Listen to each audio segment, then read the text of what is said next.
Roy T. Bennett once said, "Hardest times often lead to the greatest of life." Keep going. Tough situations build strong people. In the end, I've experienced the tough, heartbreaking life situations that helped me build the person I am today.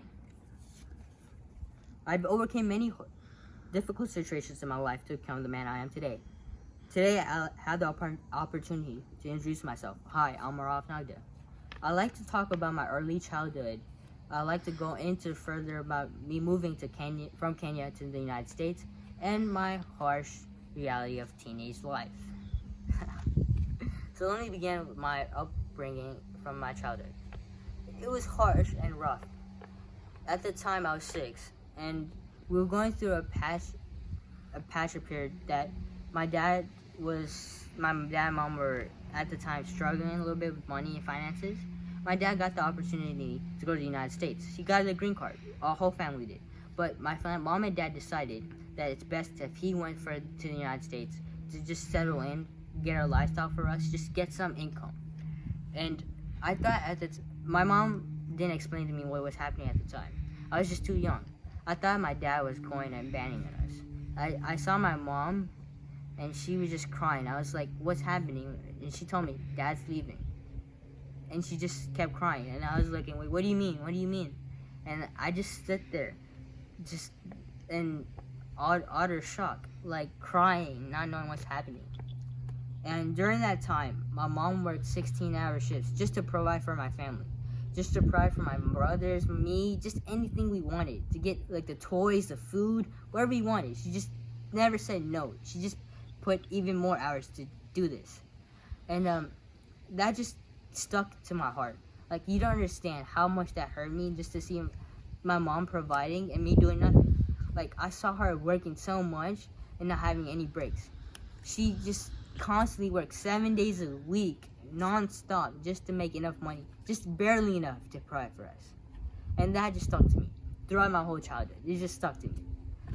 That just proved to me that I need to work harder as a man, and I need to work harder as a person just to provide for my family.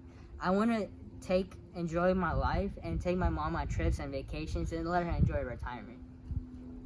So let me talk about, since you know a little bit of my early childhood, let me take the time to talk about me moving from Kenya to the United States.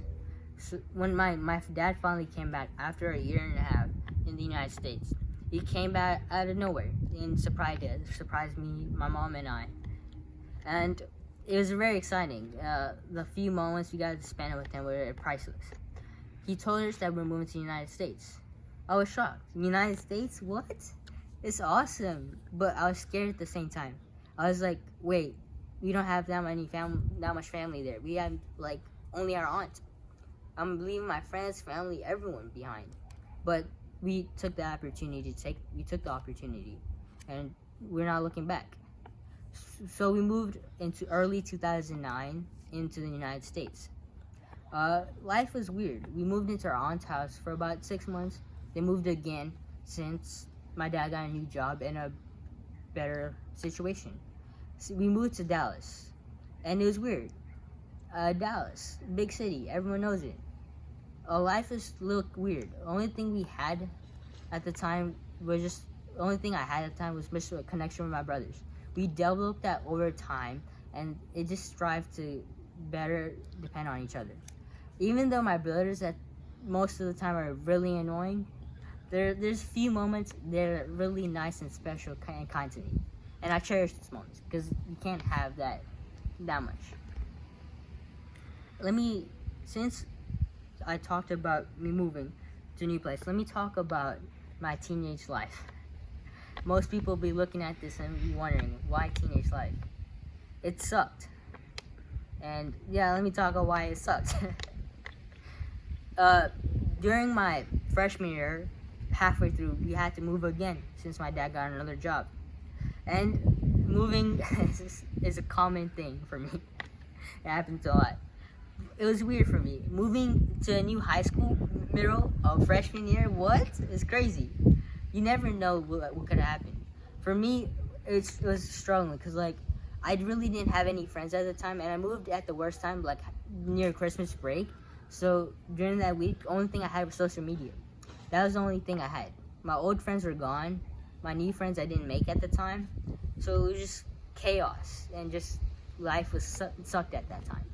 So what I did was just spend about 10 hours a day, couple hours more, just on YouTube, Instagram, Snapchat, just anything to get my mind off something. And during that time, I learned that as a teenager, it just sucked. And high school was just terrible. The only thing I was looking for was graduation. Graduation was the best part, because like we get to finally go and graduate and go to college. Yeah, and it's good. In conclusion, I want to thank my parents, my dad, for all they did, and I want to appreciate y'all for watching this video.